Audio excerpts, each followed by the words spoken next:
Hello friends, ఈ mobile Redmi note 10 pro.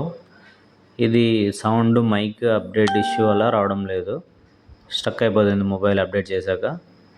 దీనికి RAM, CPU రెండు చేసాము. సక్సెస్ఫుల్గా మొబైల్ ఆన్ అయిపోయింది.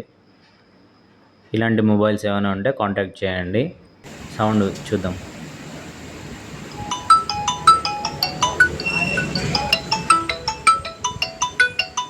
సౌండ్ అంతా టోటల్గా వర్కింగ్ ఉంది. మొబైల్ అంతా ఓకే అయిపోయింది.